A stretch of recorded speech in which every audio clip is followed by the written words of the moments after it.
Le 12 juin 2018 s'est tenue au CICAD de Diamniadio la concertation nationale sur la gestion des futures recettes issues de l'exploitation du pétrole et du gaz au Sénégal. Cet événement, organisé par le Comité d'orientation stratégique du pétrole et du gaz, COS-Pétrogaz, est une initiative du président de la République, son Excellence M. Macky Sall. Sur vos applaudissements, le président de la République du Sénégal, M. Macky Sall. L'hymne national exécuté par la musique principale des forces armées sous la houlette de l'adjudant Jean-Noël Bassène.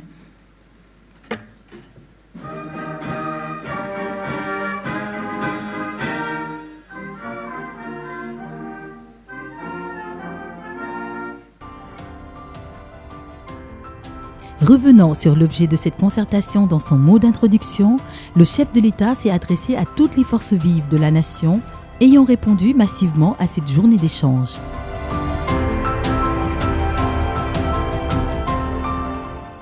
J'ai souhaité engager avec toutes les forces vives de la nation une réflexion prospective sur l'utilisation future des revenus du pétrole et du gaz, même si les premiers barils ne seront produits que vers 2021-2022.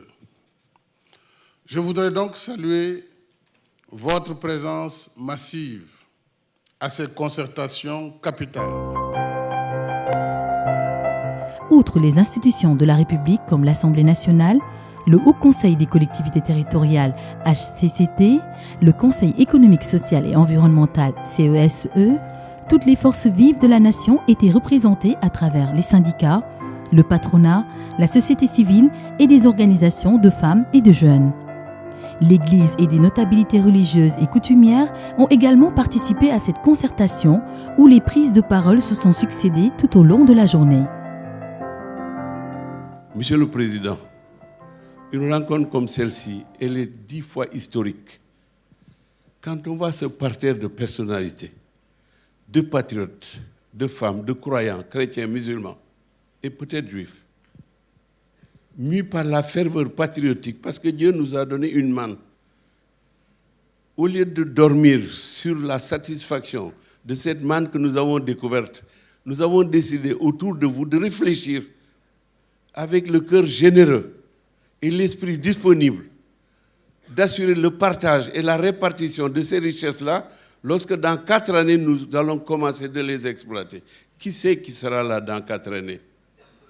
Puisqu'on a vécu du fruit du manguier que l'on n'avait pas planté, il est juste de planter des manguiers dont on n'est pas sûr demain de manger les fruits. Je crois que c'est une belle leçon de citoyenneté qui nous est donnée aujourd'hui à travers cette rencontre. su fekkee ne am na ay fonds yu jóge ci lii ñuy xalaat ni yàlla dinañ ko may ci pétrole bi war nañu bàyyi xel ñi nga xam ni dañu war a juddu ëllëg. ndax réew mi nag moo ñu ñor mooy suñu parti politique ñun amuñu parti politique duñu APR duñu PS duñu PDS réew mi mooy suñu parti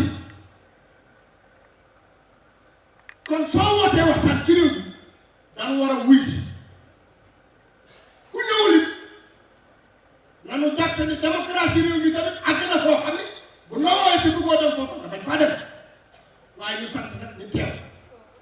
Cette concertation que vous avez tenue aujourd'hui avec les forces vives de la nation doit être décentralisée et doit descendre au niveau des collectivités territoriales, au niveau des communautés, pour qu'on puisse discuter le plus largement possible de ces ressources-là et des revenus qui en seront issus.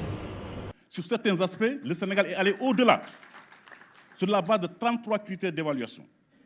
On a partout eu progrès satisfaisant, parce qu'il y a des notations graduelles.